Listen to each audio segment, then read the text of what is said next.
Сәлеметсіздер ме оқушылар? Ана тілі 1-ші сынып, 85-ші сабақ. Бүгінгі сабақтың тақырыбы заттың сынын білдіретін сөздер. Балалар, сабақты бастамас бұрын міндетті түрде каналға тіркеліп, лайк басып кетуді ұмытпаңыз.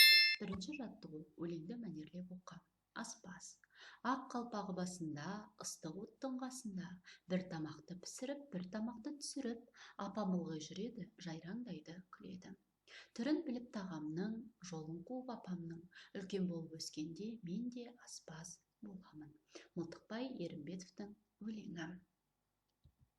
Енді балалар, осы өлеңге байланысты берілген сұрақтарға жауап берейік. Өлең не туралы? Өлең аспазшы туралы. Аспаз болу ұнай ма, ал сен өскенде кім болғың келеді? Аспаз болу ұнайды немесе ұнамайды деп өзің қалауың бойынша жауап бер. Мысалы, мен былай жауап берер едім: аспаз болу ұнайды, себебі түрлі тағам түрлерін жасап, басқа адамдарға көтеріңкі көңіл күй сыйлайсың. Ал сен өскенде кім болғың келеді? Оған ойланып, анаңмен ақылдасып, өз ойыңды жеткіз.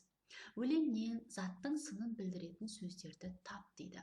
Олай болса, өлеңге тағы да бір рет назар аударайық. Заттың сынын білдіретін, яғни қандай, қай деген сұраққа жауап беріп тұрған сөздерді табайық. Ақ қалпағы. Қандай қалпағы? Ақ қалпағы. Ыстық оттың. Қандай оттың? Ыстық оттың. Үлкен болып. Қандай болып? Үлкен болып. Яғни осы жерде заттың сынын білдіріп тұрған ақ, ыстық, үлкен деген 3 сөзді анықтадық. 2-ші жаттығу: сөйлемдерді көркем жаз. Тамақты оң қолыңмен же. Асқа үлкендерден бұрын қол созба. Нанды бір қолмен үзбе. Балалар, бұл сөйлемдерді жұмыс дәптерінің 32-ші бетіндегі 2-ші жаттығу деген жерге көшіріп жазып ал. Сонымен қатар рахмет, ғафу сөздерін соңына дейін көркем етіп жазып жалғастыр. 3-ші жаттығу: сөз жұмбақты дұрыс шешсең, бір мамандық иесінің атауы шығады дейді. Бұл сөз жұмбақты шешу үшін мына жердегі суреттердің атауын реттілік бойынша, яғни қайсыған сәйкес келеді, мына ұяшықтарға қарап отырып қою керек. Мысалы, біріншіне біз қайсысын қоямыз? Біріншіне біз, балалар, қарбызды қоямыз. Бірінші қарбыз, одан кейін асқабақ, одан кейін пияз, қауын және сәбіз сөздері шығады.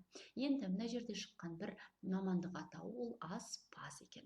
Аспаз деген сөзге сөйлем құра дейді. Аспаз дәмді тағам дайындайды деп мен бір ғана қысқа сөйлем құрадым. Сен де осыған ұқсас етіп кез келген сөйлем құрап жаза аласың.